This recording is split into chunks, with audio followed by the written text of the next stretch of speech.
Hi, welcome back to another base build. Now today we are looking at trying to get an internal double bunker. Now the trick to this is to try and get them to work through the doors, then have to go through the floor. Now if they choose the wrong piece of floor, they're going to have to go through 2 armoured floor pieces, which is quite a pain.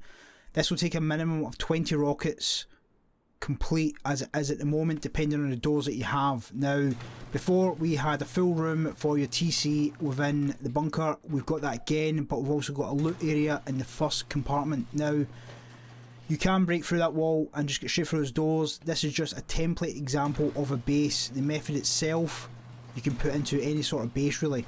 Now standard up here, loot room, workbench, you can put anything you want. This is where the actual magic is. In this area we have floor piece which will disappear as soon as we take the twig away from below, but it will also take a floor piece down here away, which again will allow you to get into the space below here as well. So from this area you have 2 boxes, you can fit in whatever you want. I'm not going to try and show you exactly the best methods to put in, but you can see 24 high qual is upkeep is considerably low considering it will take over 20 rockets. Now to take that away, and because we've used stability in a certain way which will show later in the build, it only takes these 2 floor pieces away, so you don't have to mess around with the 2 spaces we had last time, because we've got more of a footprint so we can play around with it more. Now from there you can see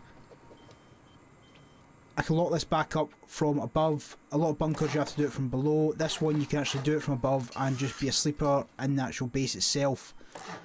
I prefer that because you usually kill you straight away, so you know if you're being raided or the death screen comes up instantly. Now the square piece, yes, you can just shoot through that with rockets, but again that's 15. After you went through 3 doors you're over 20 rockets to get to it. Now these little furnace areas, I will show you to do it. These are just examples. The quickest way to get through this would be to go through 2 foundations. Again, a metal and an armoured is going to take over 20 rockets to actually get through, so it's quite considerable considering the size of the base. Now to expand out from that, it's not exactly hard, you can work away from it. Again, this will take consideration into the land that you've actually managed to find your dip. You may find areas which will show in a second you have to actually lift the foundations.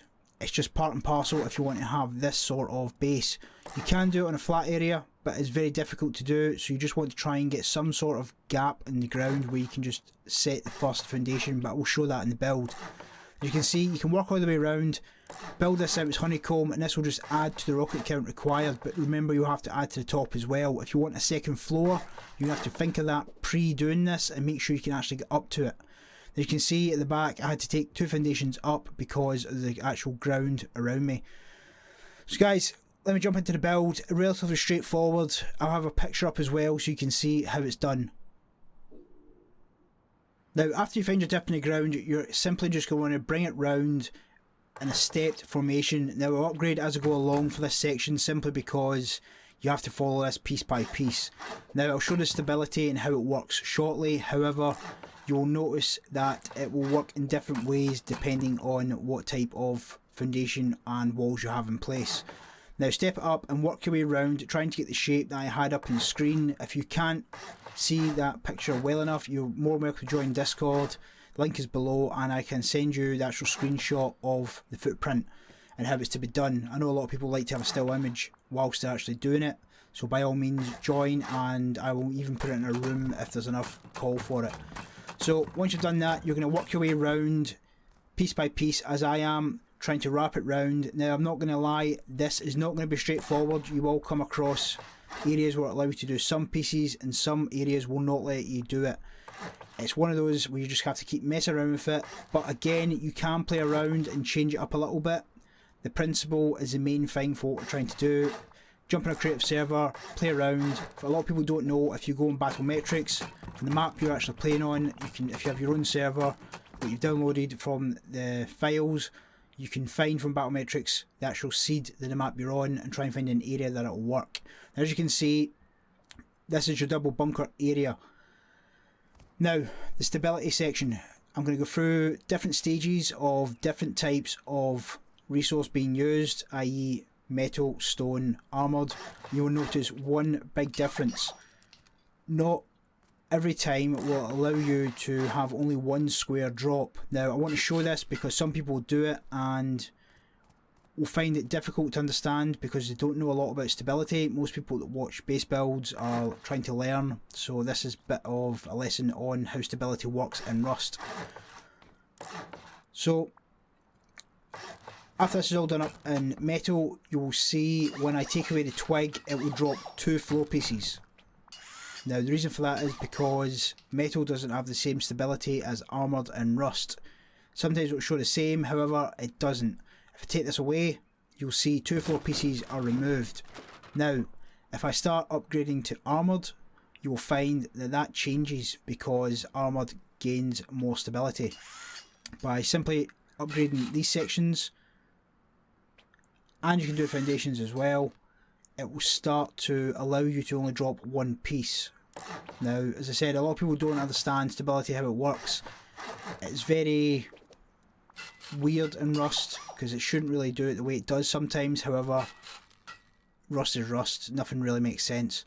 Take that away now, you'll see 2 pieces are still gone. That is because we now require the foundations to be armoured as well. Now the reason I'm showing this is because if you're trying to build this in stages, you will want to try and get these armoured as quick as possible, so you have to account for the 2 pieces that will disappear. Now if I go back and put the twig in place and put the floor pieces down, you'll see that now it will only drop 1 piece because the stability has gained on the right hand side.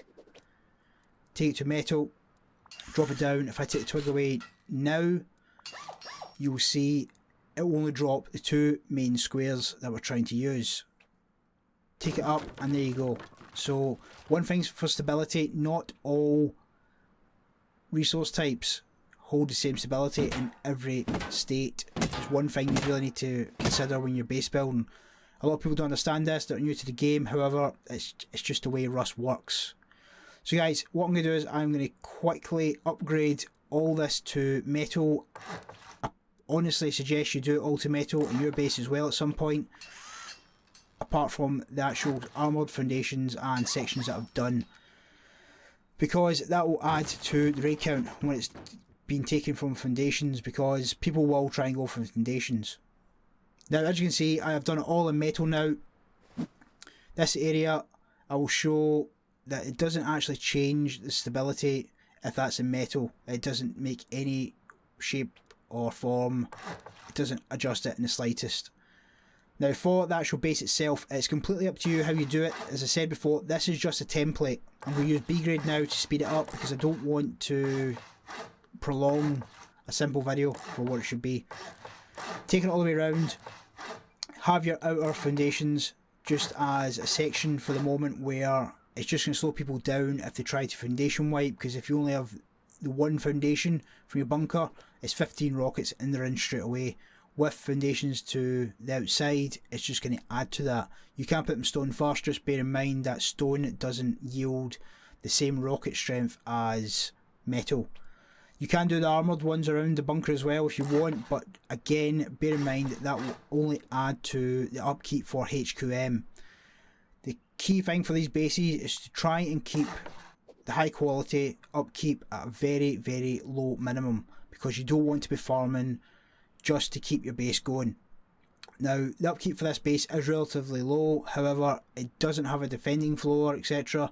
If you want to put that in for the top floor, I'd probably do it in stone, because if they're coming from above you can lock it down.